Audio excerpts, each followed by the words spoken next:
Hey everyone, this is smpratte, and today we're going to do a PSA return video. I rarely show the cards I get back from PSA, but since this one took about a year to come back, we're going to go through some of it. You can see some of the cards that I send out, and it'll be fun for me as well because I don't remember majority of the cards or what they got as a grade. So how the cool guys do this, do you like put off camera and then show each one? So we'll go ahead and get started with the first stack. It's going to be mostly first edition base. This is a PSA 9 Poliwhirl, and there will be a decent chunk of Poliwhirls in this stack. For those who are new to the channel, I bought a lot of first edition base back in the day. It's one of those things I'm pretty much always buying, but I bought a ton of it a long time ago. I actually think I have a video up probably from years ago on this channel where I mentioned one of the bigger purchases I did. Oh, this one hit a 10. It's a perfect grade. There we go. And majority of these cards are directly from a pack. So it'll be interesting to see what the average grade rate is for first edition base. So far, it's looking like 9. These are the definition of pack fresh cards, just taken from one piece of plastic and then put in another piece of plastic. And you can see the bell curve hits pretty strongly at the PSA 9 average. And I should mention that whenever I show a lot of first edition base stuff, it feels like I'm almost like devaluing it. I don't mean it's unintentional, but it's just something that I think most people won't own a lot of these or even maybe one of these. So these are still very exceptional cards. They're still very good cards with a good grade. And just having so many of them in one return makes it look a little bit more accessible than it really is. So next up, we have the Tangela, also 9. Probably going to have a similar result to the Poliwhirls because they were also pulled from packs. Here is our 110 in this pile from Tangela. I'm not really sure what makes this a 10. And then, well, this one you can tell right away, the centering. There you go. Shows up right on time, right when I asked the question. And then we have another 9. And then you can probably guess what the last one's going to be. Another Tangela first edition base 9. So these other boxes back here are not all first edition base, I promise. That's usually what I start an order out with. So not only are we going to see the cards, you kind of get a idea of like how I submit cards to PSA. So you'll see these are like the tail end of the first edition base, and then it transitions into some more English stuff. We have another 10. Then we have a Nidorino 9. And then I think this is going to take us into some more WotC and English stuff. Yeah, so here we go. We have a non-holo Vaporeon first edition 10. This also was pulled from a pack. I did a box opening years ago, and I just had these cards sitting. Finally got around to grading them. You can see how quickly I process things over here. And then we have some other English cards. So typically what I do in my orders is I'll start out with English, and usually I go vintage to modern, and then I'll go do the same for Japanese as well. Definitely a really nice art throwback to the original Shining Magikarp. Then we have our Shining Gyarados. Then we have a 9 there, and then another 9. I think we have a couple more of these, and you can see these are, so this order was a value / bulk order, and this is why you have so many of the same copies. A lot of these are going to go into inventory, and this is why typically I don't show these on videos, because most of these are going to be inventoried items.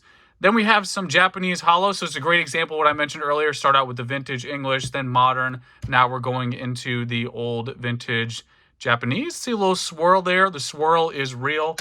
It's something not only Pokechloe values, but the average buyer now is definitely paying more for cards with swirls. I'm seeing that as a seller. This one doesn't have one. Now it's like the hunt to find a swirl. Dark Weezing has one of the worst holo patterns, but he does have a swirl right there. Then we have our Snorlax.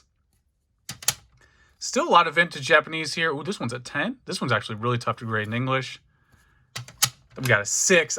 This is the bane of my existence. It's always one of those things like, where is the indent? There's got to be an indent somewhere. How'd this get a 6? There it is. See in the corner? Right there. I've missed it. Subtle little corner indent. PSA is pretty harsh on the indents. That's one of the things that they are always known for, is being pretty tough, and that's a good example with that Ditto. So that is the mix of base and Japanese. Now the next one I think is going to be some more Japanese vintage. This one is going to be some modern Japanese here, I believe. So if that's something you're interested in, we will get there. You can always time travel below if you want. And skip ahead. So behind door number 3, we have another Koga's Ditto. Put you off to the side. So this one ended up getting an 8. Another example of what I usually do. I usually not only like to do the order of vintage to modern, but I also do a mixture of like the same card, if that makes sense. So I'll do like all my Dittos and then all my Ninetales. And then we had the Giovanni's Persian, ton of, God, the colorless hollows just explode. Like, look at all that. They also got that rainbow. You really see the rainbow effect there on the hollow pattern. Then we have our Giovanni's Machamp. Some people hate or love Jim. I like how Jim is a lot of the Sugimori. This is the art that I remember from when I was a kid. We have a PSA 10 Koga right there. It'd be really cool to have a swirl somewhere over here. Swirls have really grown on me. The more I look at the Japanese hollow stuff especially, they've really grown on me over the years. Then we have our Golduck, Misty's Golduck. 6, can we find it? See a little bit of whitening there, but there's got to be an indent. Is that it there at the bottom? Is that what got the 6, that little tiny thing? No, there it is. You see at the top? See that little line? Oh, no, it's got the same here. Maybe that was actually from encapsulation, but either way, it's got the same. You see that little corner indent there? Same type of damage as the Ditto. Then we have our 8 Moltres, like zoomed out. Definitely not getting full marks from Professor Oak on that one. Then we have a Rocket Zapdos. This one I feel like is so... with this world. This one is done in so many, like the celebrations? I feel like I've seen this art so much in the past year or two. I think it was in that 25th deck that only the artist got. Now, moving into some of the non-holos, I remember opening these from packs, so we have another example, more pack fresh stuff. We have our Hungover Snorlax, and a 10, and a 9. And then we have our Eevee, which I believe this one is Japanese exclusive. We have another one where there's an indent somewhere. Is it the corner one again? This is always the trouble when I do pre-grading because I'm flying through like thousands of cards. You're going to miss the ones with the indent. Some of them are very, very subtle. There's a 9. Did we get a 10? Yeah, here we go. Right on cue. We did get a 10 Eevee. There it is. Then we have another 9. Another 10. And then this little guy just like hanging out in the back. We have a Shining Ho-Oh from Shining Legends. So there you go. That was thrown in there as well. Now we're getting into the fun stuff. So if you stuck around through the first 7 to 8 minutes, now we're getting into the stuff that I'm really excited to look at. So I sent in a full set of cards that are pretty tough to find that I don't usually send in often. So it's going to be, I didn't see the grades yet. I think they're either going to be in this box or the next box. We'll find out. All right, so moving along from our vintage Japanese, now we're back to the English stuff. This is Eevee on the Ball. Very popular card. It's from that futsal Pokemon thing over in the UK. UK exclusive, which doesn't happen too often. So really nice design. As most of you know, I used to play soccer competitively. I played for a long time. So this card is a 2-for-1. Got a little Gem Mint Eevee right there. Another PSA 10 coming up too. So 2 PSA 10s. This is got to have a crease somewhere. It's got to have an indent. The hidden indent strikes again, knocks it down to a 6. So these were all, is that at the bottom? These were all taken from the wrapper by me. Like I opened them all up for the first time. I'm going to have to look at that one closer later. I'm not sure why I got a 6. There's another 10. Then we have a 9. And just since we're talking about, you know, like the inventory process that I do, this is a good example of a card that right now I feel like it's just not worth selling. So what I'm probably going to do with most of this is throw it into deep storage, come back in a few years, check out the price, see what's going on, and, you know, just reassess. So that's where these are going to go. Just an example of, you know, one of those inventory purchases that I buy. And my motto, as I always joke in Patreon, is buy, forget about it. Hopefully I find it again, you know, years from now, and then list it on eBay. And there's our last 10. A really good result there on the Screams. Now, we are getting into some of the big hitters. If you stuck around for 10 minutes, you're seeing some of the good stuff. So we got some Scream Pikachus. This one is a 10. Much harder to grade. Just talked about this actually in Patreon, how these are so much harder to grade now than they used to be.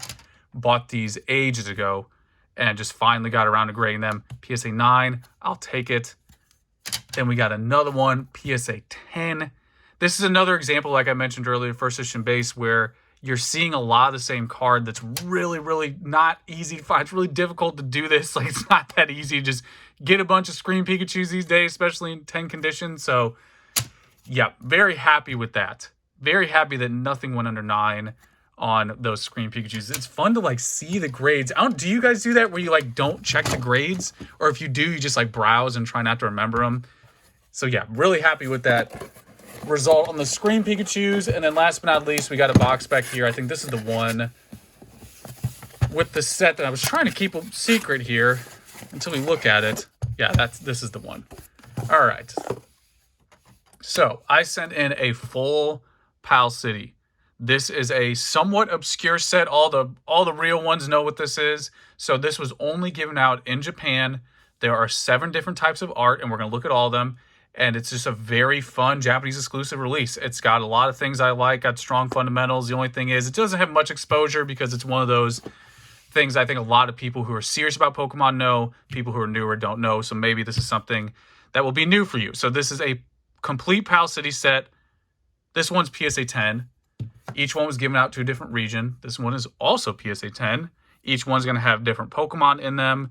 Background will be similar. This one hit PSA 9. With the Magby. Not really understanding why. Maybe maybe right left centering. I think that's probably it. That had to be it because I don't see any whitening and the front centering is good. Next up, we have the Meowth one. Another example, you can see the background is similar to the others, but the Pokemon are different. And then the region is stated there.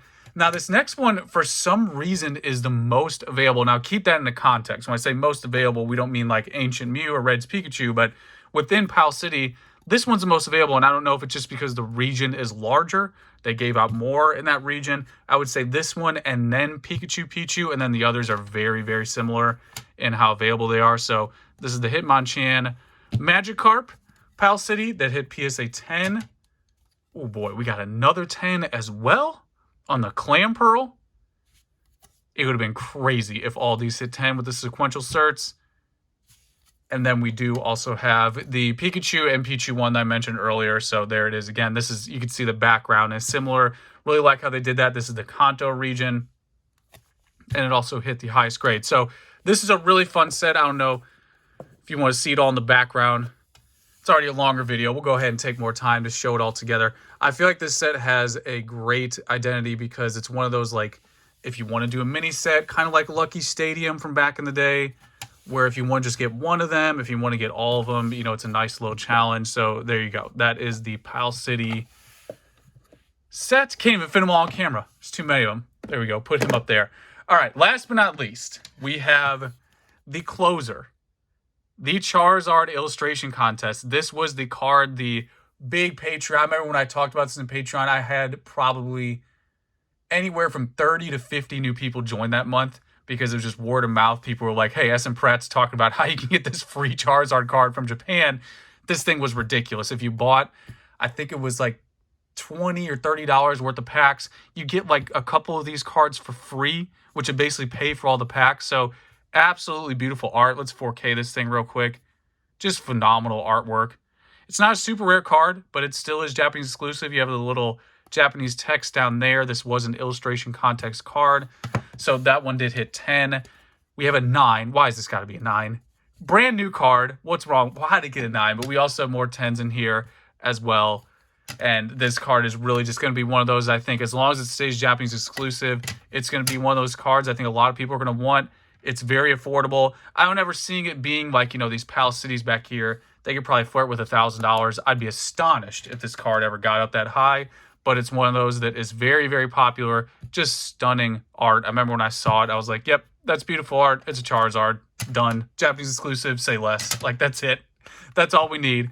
So a couple more. And then last but not least, we have some Pikachu Vs flying in. Looking like Super Smash Brothers over here. So we got a couple of these. I think all of them are going to be 10. Did we get hit with the 9 tax? We got 10, 10, then last but not least, there it is. So there you go, guys. That is my PSA return. Let me know what you think. This is one of the like monthly returns I would say that I get. And it's a mixture of, you know, vintage, English, modern, Japanese. It's honestly a pretty good snapshot of usually what I'm doing. every month, and typically I just take this, process it, put it into inventory. So instead, you guys get to see one of those submissions, and yeah, that's it. You know the deal. Let me know how you feel, and that's pretty much it, guys. Till next time.